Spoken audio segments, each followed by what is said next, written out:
तो आज हम बात करने वाले हैं मेंटल इलनेस के बारे में।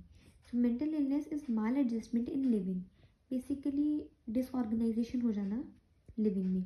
And it also produces disharmony in the person's ability to meet human needs comfortably और effectively and function within a culture.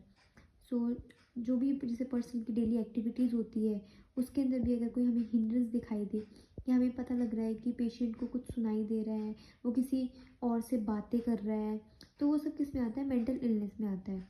Mentally ill person loses his ability to respond according to the expectations he has for himself and the demand that society has for him. जैसे कि अगर बहुत ही गर्मी में कोई बंदा बहुत मोटे कपड़े पहन के बैठा है, तो फिर वो कैसे रिस्पॉन्ड कर रहा है अपने सोसाइटी के एक्सपेक्टेशन से। Society is thinking that he should wear very summer cloth but he is wearing very much warm cloth. So वो क्या है? मेंटली इल पर्सन के कैरेक्टरिस्टिक्स है। तो अब हम बात करने वाले हैं कि इंडिविजुअल्स को हम मेंटली इल कंसिडर कर सकते हैं। So the person behaviour is causing distress and suffering to self और अदर्स। अगर उसका बिहेवियर जो है वो लोगों को परेशान कर रहा है, उसको परेशान कर रहा है, तो फिर हम उसको मेंटली इल कंसिडर कर सकते हैं।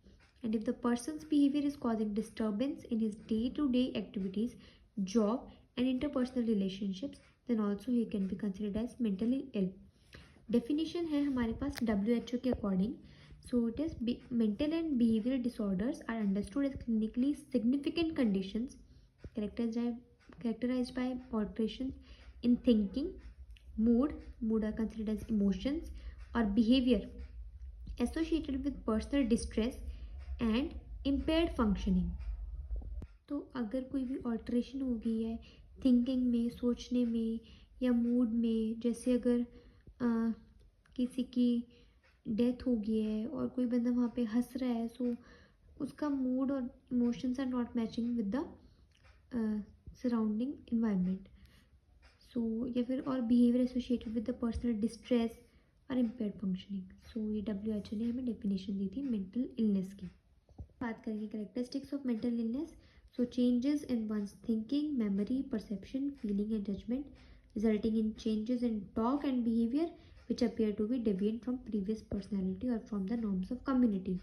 And second is, these changes in behavior cause distress and suffering to the individual or others or both.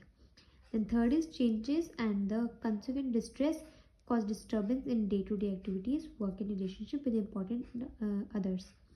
So अगर वीडियो अच्छा लगा हो तो लाइक करना, सब्सक्राइब करना। Thank you.